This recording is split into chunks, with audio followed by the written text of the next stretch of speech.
Today I'm showcasing an OP-1 drum breakdown tip. Freebie.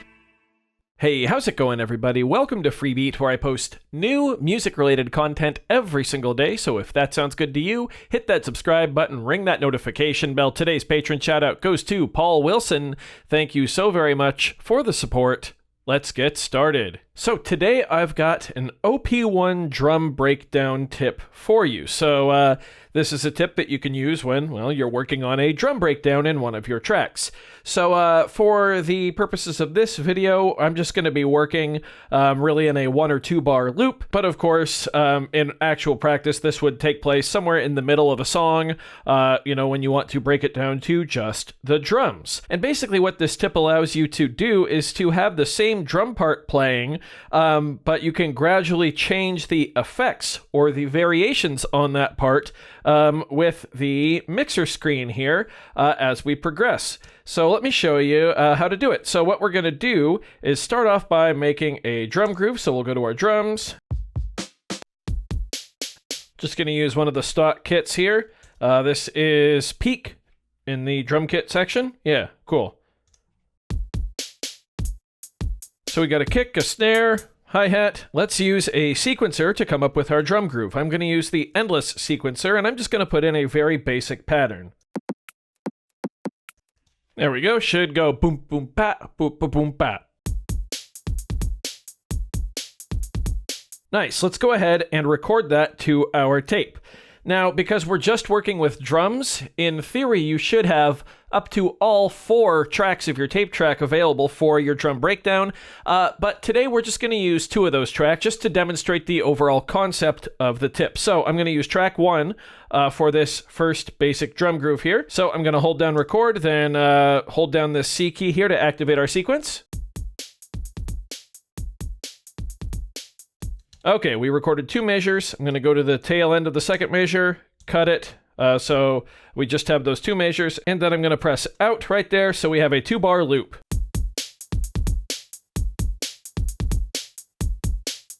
Nice, that is track 1. So now if we go to track 2, we can do a whole bunch of different things to spice this up. One of my favorite things to do is to actually go in and turn the sequencer off. And then if you're a proficient enough finger drummer, try to play that pattern over the sequenced pattern. So we get some real cool overlap. So have a listen to this.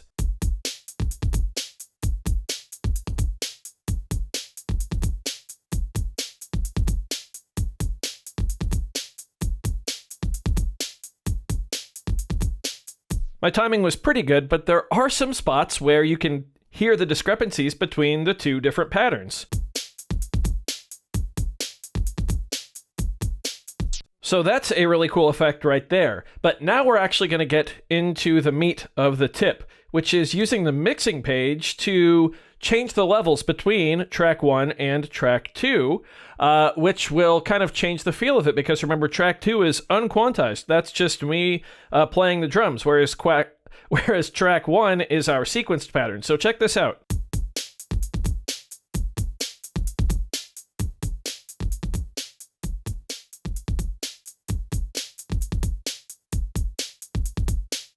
That's fully unquantized.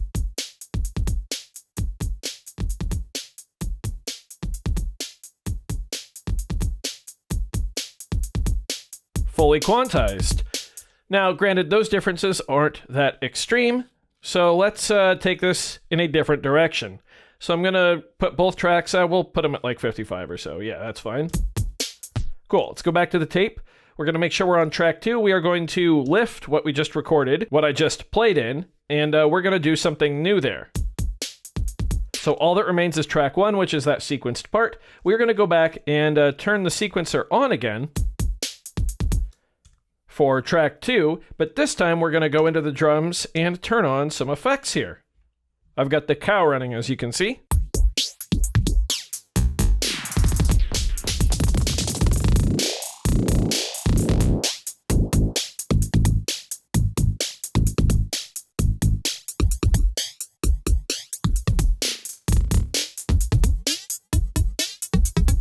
There, that sounds pretty cool. Let's go to the tape track, make sure we're on track 2, so we're not recording over what we already originally recorded on track 1. And let's go ahead and lay this sequence down.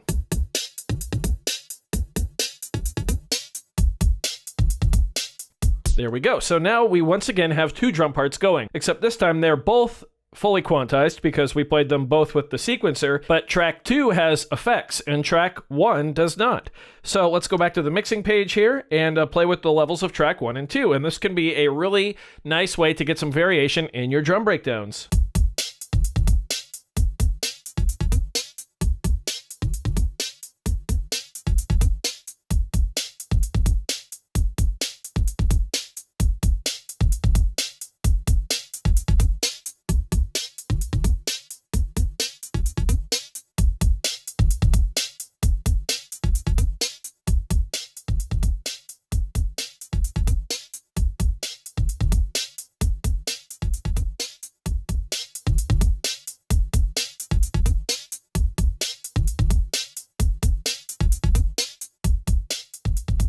There you go. You can see I also used Shift plus the track buttons to do some muting, as well as Shift plus the knobs for track 1 and track 2 to change the panning. As you can see, you can get some really cool results by just messing around with the mixing page when you have the same sequence playing, but one with effects and one without effects. And as you might imagine, you can get as subtle or as extreme as you'd like, and if you do happen to have more tracks open, you can use those too.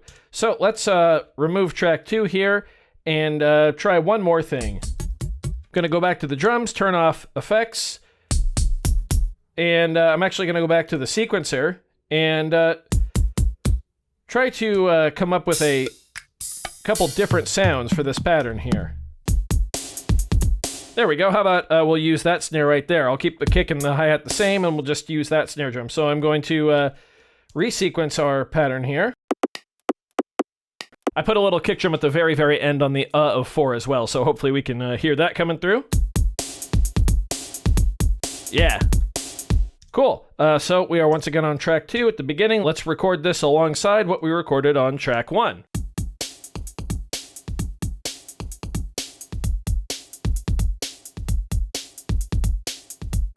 Nice. Let's go back to the mixer and play around, shall we?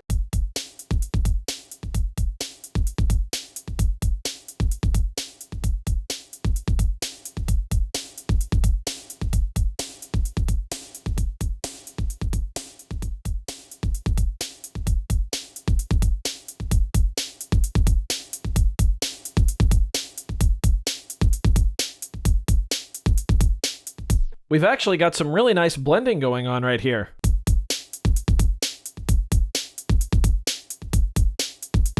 Just a little bit of reverb on that heavy snare that you can barely faintly hear in the background. Super cool.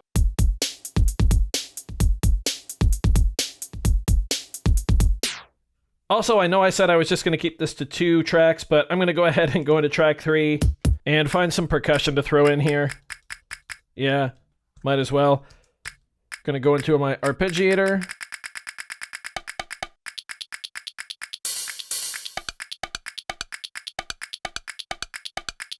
Yeah, let's record this too.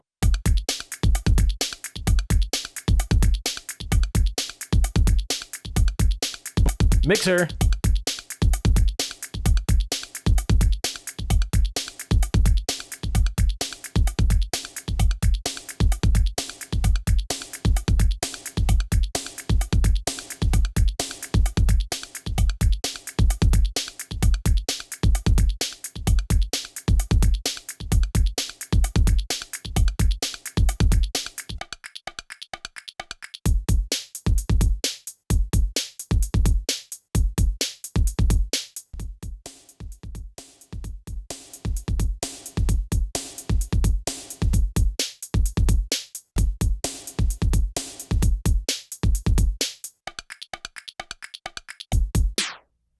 Yeah, Fun stuff indeed. So there you go, just a little tip you can use to spice up your drum breakdowns, utilizing the OP-1's tape track and the mixer screen. It's a super fun way to work. I do hope you found this video informative or at least entertaining. If you did, be sure to leave a like on it. If not, you can always leave a dislike. That's okay too. Doesn't hurt my feelings, just makes me try that much harder next time. Either way, be sure to hit that subscribe button, ring that notification bell. Thank you all so very much for being here. Thanks for watching. We'll see you next time. Bye.